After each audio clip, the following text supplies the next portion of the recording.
ትራምፕ ኢራን ላይ ከባድ እርምጃን ወሰዱ። ኢራንን ፈጽሞ ከዓለም የሚነጥል አደገኛ ቅድመ ጥቃት የታሪፍ እርምጃ ነው። And now President Trump putting this out on social media. This is from the White House saying effective immediately. Any country doing business with the Islamic Republic of Iran will pay a tariff of 25% on any and all business being done with the United States of America. ትራምፕ ኢራናውያን ተቃውሟቸውን ቀጥሉበት፣ መንገድ ላይ ነን እየመጣን ነው፣ ጥቂትም ታገሱን ብለዋል። Donald Trump has urged protesters to keep taking to the streets and that his help is on its way. He said he has cancelled all meetings with Iranian officials. የአሜሪካ ኢራን ጥቃት አይቀር ይመስላል። ትራምፕ ጫፍ ላይ ነኝ እያሉ ነው። Iran is on my mind when I see the kind of death that is happening over there, we think. So we're going to get some accurate numbers. I'll have it in about 20 minutes. We'll get some accurate numbers as to what's happening with regard to the killing.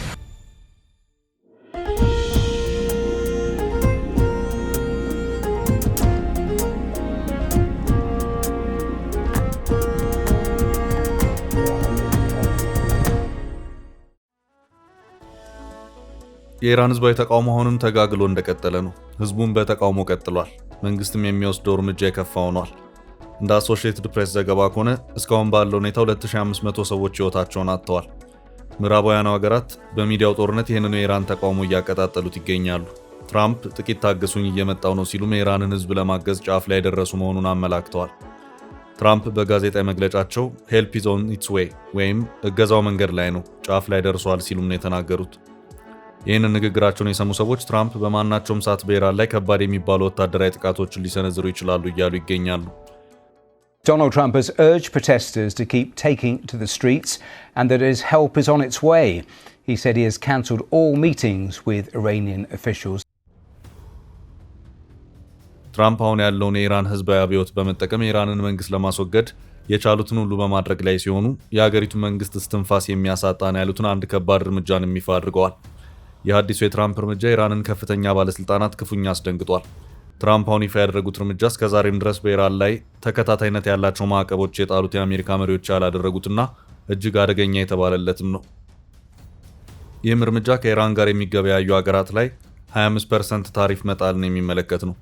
ትራምፕ ከኢራን ጋር ያላችሁን የንግድ ግንኙነት ከቀጠላችሁ ከአሜሪካ ጋር በሚኖራችሁ የንግድ ግንኙነት የ25% ታሪፍ እንደምጥል ወቁልኝ በማለት በማህበራዊ ትስስር ገጻቸው ላይ አስታውቀዋል። በአጭሩ መልእክቱ ከአሜሪካና ከኢራን አንዱን ምረጡ የሚል ነው። And now President Trump putting this out on social media. This is from the White House saying effective immediately. Any country doing business with the Islamic Republic of Iran will pay a tariff of 25% on any and all business being done with the United States of America. ይህም የኢራንን ኢኮኖሚ እስከ ወዲያኛው ለማንኮታኮት ያለ መሆኑ ይታያል። በዚሁ በአዲሱ የትራምፕ ውሳኔ ሀገራት የአሜሪካንን ታሪፍ በመፍራት ከኢራን ጋር መገበያየትን የሚያቆሙ ኢራን ከዓለም ስርዓት ውጭ የሆነችና የተገለለች ደሴት ትሆናለች ማለት ነው። አንዱ የሌላው መፍትሄ በመሆን በተሳሰረው ዓለም ውስጥ ኢራንን በዚህ ደረጃ ከሀገራት ግንኙነቶች ውጭ ለማድረግ የተወሰደ የትራምፕ እርምጃ እጅግ አደገኛና የኢራንን መንግስት በአጭር ጊዜ ውስጥ የሚያንኮታኩት ነውም እየተባለ ይገኛል። ከኢራን ጋር የንግድ ትስስር ያላቸው ሀገራት ላይ የተጣለው ታሪፍ የቴህራን መንግስት ላይ ጫና ለማሳደር ያለመ ነው። ይህ አይነት ውሳኔ በርካታ ሀገራትን የሚነካካ ጭምር ይሆናል። ትራምፕ ከኢራን ጋር የሚገበያዩ ሀገራት ላይ በአፋጣኝ የሚተገበር ታሪፍ መጣላቸውን ቢገልጹም ዝርዝር መረጃ ግን አልሰጡም። ቻይና የኢራን ዋነኛ የንግድ አጋር ስትሆን ኢራቅ፣ የተባበሩት አረብ ኤምሬቶች፣ ቱርክና ህንድም ከኢራን ጋር የንግድ ትስስር ያላቸው መሆኑን የቢቢሲ ዘገባ አመላክቷል። ከኢራን ጋር የሚገበያይ ማንኛውም ሀገር ከአሜሪካ ጋር በሚያደርጉ የንግድ ልውውጥ ላይ 25% ታሪፍ ይጣልበታል የመባሉ ጉዳይ ከቻይናና ሌሎች ከፍ ያሉ የኢራን የንግድ አጋሮች በተጨማሪ አነስተኛ የንግድ ግንኙነት ያላቸውን ሀገራት ሳይቀር የሚመለከት ሆኖም ይታያል። ፕሬዚዳንት ትራምፕ የኢራን የንግድ ግንኙነት ሙሉ በሙሉ በማቋረጥ የመንግስቱን ዕድሜ ባጭር ለመቅጨት የነደፉት አዲስ አይነት ስትራቴጂ ሆኖ ይታያል። ሀገራት ከተዳከመው የኢራን ኢኮኖሚ ጋር የንግድ ግንኙነቶችን በማድረግ የአሜሪካ ታሪፍ ቅጣት ሰለባ ከሚሆኑ ግንኙነቱን ቀጥ ቢያደርጉ ይመርጣሉ። ያም ሆኖ እስካሁን ባለው ሁኔታ ታሪፍ የተጣለባቸው ሀገራት የትኞቹ እንደሆኑ ግን የተገለጸበት ሁኔታ አልታየም። በእርግጥ ይህ የ25% የትራምፕ የታሪፍ ቅጣት ተግባራዊ የሚሆን ከሆነ ለኢራን እጅግ አደገኛ ሊባል የሚችል እርምጃ ነው። ኢኮኖሚዋን መላወሻ ሳጥቶ ቀጥ በማድረግ ትንፋሽ የሚያሳጣ ነው። ይህ ከሆነ በእርግጥም የኢኮኖሚ ቀውስን መሰረት አድርጎ የተቀጣጠለው ህዝባዊ አመጽ የበለጠ እየተቀጣጠለ እንዲሄድ የሚያደርገው ይሆናል። ከዚህ ባለፈም የኢራን መንግስት የማድረግ አቅምን ክፉኛ የሚፈታተነውም ይሆናል። የአሜሪካ አጋር የሆኑት ምዕራባውያኑ ሀገራት ቀድሞውኑ ከኢራን ጋር ምንም አይነት ግንኙነት የሌላቸው ናቸው። አሁን ይህ ጉዳይ የሚመለከተው ቻይናንና ሩሲያን ጨምሮ እንደ ህንድ ያሉትን ሀገራት ነው። ኢራን ቀድሞውኑ የነዳጅ ምርቶቿን ወደ ውጭ እንዳትልክ ማዕቀብ የተጣለባት ሀገር ናት። የአሁኑ ማዕቀብ ግን ሁሉንም የንግድ ግንኙነቶች የሚመለከትና በነዳጅ ማዕቀብ የተዳከመውን አጠቃላይ የኢራን ኢኮኖሚ የበለጠ የሚያደቀው ይሆናል። ትራምፕ ኢራን እስከዛሬም ድረስ ከተቋቋመቻቸው ተደራራቢ ማዕቀቦች በላይ እጅግ አደገኛ በሆነ አዲስ አይነት ታሪፍ የተባለ ማዕቀብ መምጣታቸው የኢራንን መጻኢ ቀናት በጨለማ የተዋጠ ያደርገዋል።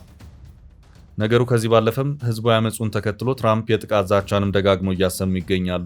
የዋይት ሃውስ ቃል አቀባይ ካሮላይን ሌቪት ኢራን ላይ የአየር ጥቃት ማድረስን ጨምሮ ሌሎችም ወታደራዊ አማራጮች የሚኖሩ መሆኑ ይታወቅልን ሲሉም ተናግረዋል። የኢራን መንግስት በዜጎቹ ላይ የሚከተለውን ጥብቅ የሆነ ጭቆና ተከትሎም በሀገሬውና በመንግስት መካከል ያለው ልዩነት ከጊዜ ወደ ጊዜ እየሰፋ መሄዱ ይነገራል። እነዚህ ሁኔታዎችም የኢራን መንግስት ሞሳድን በመሳሰሉ የእስራኤልና የሌሎች ሀገራት የስለላ ድርጅቶች እንዲጠቃ ያደረጉ መሆኑን ተንታኞች ያስረዳሉ።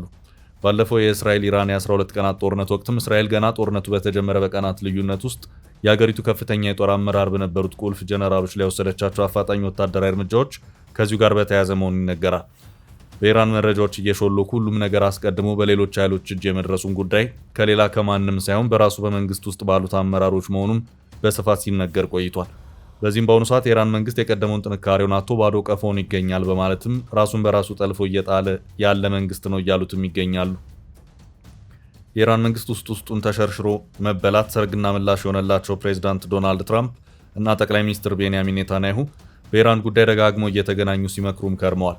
የኢራን ወዳጆች የተባሉት ሩሲያና ሶሪያ በኢራን መንግስት ክፉ ቀናት የሚገኙ አልሆኑም። ኢራንን ሲያግዙና በኢራንም ሲደገፉ የቆዩት የቀድሞ የሶሪያ ፕሬዚዳንት በሽር አልአሳድ መንግስታቸው ተገልብጦ እሳቸውን ሞስኮ ከመሸጉ ዋላ ደር ብለዋል። ሶሪያን በአሁኑ ሰዓት ውሉ በጠፋበት የሌላ ዙር ጦርነት ውስጥ ትገኛለች። ከዚህ ውጭም የኢራን ባለውለታ የሆነችው ሩሲያ የኢራን ባለስልጣናትን ከተደቀነባቸው ማዕበል የምታድን ሀገር አልሆነችም። ሩሲያ ወዳጆቼ በምትላቸው ሀገራት ላይ አሜሪካ ጥቃት ሲሰነዘር ውግዘትን ከማሰማት ውጭ ብዙም የምታደርገው የተለየ እንቅስቃሴ አይታይም። ቻይናም ብትሆን ዓለም አቀፍ ህግጋትና መርሆች ይከበሩ ከማለት ውጭ ሌላ የተለየ ነገር እንቅስቃሴ ውስጥ ስትገባ አይታይም። የኢራን መንግስት ዜጎቹን እንዳያምፁ ለማድረግ የሚሄድበት ርቀት ከማስፈራራትና ከማሰርም ባለፈ በአገር ክደት ወንጅሎ በሞት እስከ መቅጣትም የሚደርስ ነው። በዚህም ይህንኑ ህዝባዊ አመፅን የሚያቀጣጥሉ ሰዎችን በከፍተኛ ደረጃ በማስጠንቀቅ ከድርጊታቸው ካልተቆጠቡ የሞት ቅጣት የሚጠብቃቸው መሆኑን በጥብቅ አሳስቦ ነበር። ሆኖም የሚሰማ ጆሮ አልተገኘም። አሁን ባለው ሁኔታ የኢራን ኢኮኖሚ ክፉኛ ደቋል። የሀገሪቱን ኢኮኖሚ ያደቀቀው የአሜሪካ መራሹ የምዕራባውያን ዘርፈ ብዙ ማዕቀብ ነው። በተለይ በነዳጁ ዘርፍ የተጣለው ማዕቀብ ጊዜው እየረዘመ ሲሄድ ኢራን ወደ የትኛውም አቅጣጫ እንዳትንቀሳቀስ አድርጓት ቆይቷል። ከዚህ ባለፈም የሀገሪቱ በርካታ ኢንዱስትሪዎችም እንደዚሁ በመለዋወጫ አቅርቦት ችግር ከጨዋታ ውጭ ከሆኑ ሰነባብተዋል። በዚህም የውጭ ምንዛሬ እጥረት፣ የገንዘብ የመግዛት አቅም መውረድና የግሽበት መጠን መናር ለኢራናውያን ከባድ ፈተና ደቅኖም ቆይቷል። በዚህም ዓለም ኢራን ካላት የውጭ ስጋት ጋር በተያያዘም ለመከላከያው ዘርፍ የምትበድበው በጀትም ኢኮኖሚውን በከፍተኛ ደረጃ ሲጫኖም ቆይቷል። አሜሪካም ሆነች እስራኤል እየደጋገሙ ኢራንን እንደበደባለን እያሉ መዛታቸውም የኢራን መንግስት የመከላከያ ወጪ በከፍተኛ ደረጃ እየናረ እንዲሄድ አድርጎታል። ሌላው ቀርቶ በአሁኑ ሰዓት ሀገሪቱ በህዝባዊ አመጽ እየተናጠች ባለችበት ሰዓት ሳይቀር የፕሬዚዳንት ዶናልድ ትራምፕ የኢራን መንግስት ሰላማዊ ሰልፈኞችን በመግደል የሚቀጥል ከሆነ አሜሪካ እርምጃ ለመውሰድ ትገደዳለች ማለታቸው የኢራን መንግስት ልብ ለሁለት እንዲከፈል አድርጎታል። በአንድ መልኩ ህዝባዊ አመጹን መከላከልና በቁጥጥር ስር ማዋል ሲሆን፣ በሌላ አቅጣጫ ደግሞ ትራምፕ ጥቃት ሊሰነዝሩብን ይችላሉ የሚለው ስጋትም እንደዚሁ የኢራን መሪዎች ጭንቀት ሆኖም እንደቀጠለ ነው። እነዚህ ሁኔታዎች የኢራንን መንግስት የኢኮኖሚ አቅጣጫ ከልማት ይልቅ ወደ መከላከያው ዘርፍ እንዲያደላ አድርጎትም ቆይቷል። ይህ አካሄድ ለአንድና ሁለት ዓመታት የቆየ ሳይሆን ለዓመታት የዘለቀ የኢራን መንግስት የጉዞ ሂደት ነው። የኢራን መንግስት ሰላማዊ ሰልፍ መብትን በሰላማዊ ሰልፍ ከመጠየቅ አልፎ ወደ ለየለት አመጽ አምርቷል በማለትም ከዚሁ ጋር በተያያዘ በርካታ ተቋማት በእሳት ወድመዋል ሲል አስታውቋል። እነዚሁ አመጽ አቀጣጣዮችም የኢራን ጠላት ከሆኑ የውጭ ኃይሎች ጋር ግንኙነት አላቸው በማለትም ወንጅሏል። ለዚህም የአሜሪካና የእስራኤልን ስም አንስቷል። የአመጹ አቀጣጣይ ናቸው ካላቸው መካከልም የተወሰኑትም በቁጥጥር ስር እንደዋለም የኢራን መንግስት ተናግሯል። የኢራን መንግስት የሰልፈኞች የመረጃ መለዋወጫ ነው ያለውን የሀገሪቱን የኢንተርኔት አገልግሎት ጥርቅም አድርጎ የዘጋ ሲሆን ቢሆንም ከሀገሪቱ መረጃዎች መውጣታቸውን ግን ዛሬም ድረስ እንደቀጠሉ ይገኛሉ። እንደ ሲኤንኤን፣ ቢቢሲ፣ አልጀዚራ ያሉ ጣቢያዎች ሙሉ የዘገባ ትኩረት አቅጣጫቸው ኢራን ላይ አድርገዋል። አረባዊት ሀገር ያልሆነችው ወዳጅ አልባዋ ኢራን በእሷ ሲታገዙ የነበሩት እንደ ሄዝቦላህና ሐማስ ያሉ የመካከለኛው ምስራቅ ታጣቂዎች በአሁኑ ሰዓት የሉም በሚባሉበት ደረጃ ላይ ይገኛሉ። እስራኤል ጋዛና ሊባኖስን አከታትላ መደብደቧ የሐማስና የሂዝቦላ ወታደራዊ አከርካሪ እንዲሰባበር አድርጎታል። የመን ላይ ኢራንን ደግፈው ሲንቀሳቀሱ የነበሩት የየመን ሁቲ ታጣቂዎችም ቢሆኑ ተዳክመዋል። እናም በአሁኑ ሰዓት ኢራን በቀጠናው ከውስጥ መናጧና ከውጭም የእነ አሜሪካ መንዣበብ አቅመ ቢስ ሆና እንድትታይ ያደረጋት ይገኛል።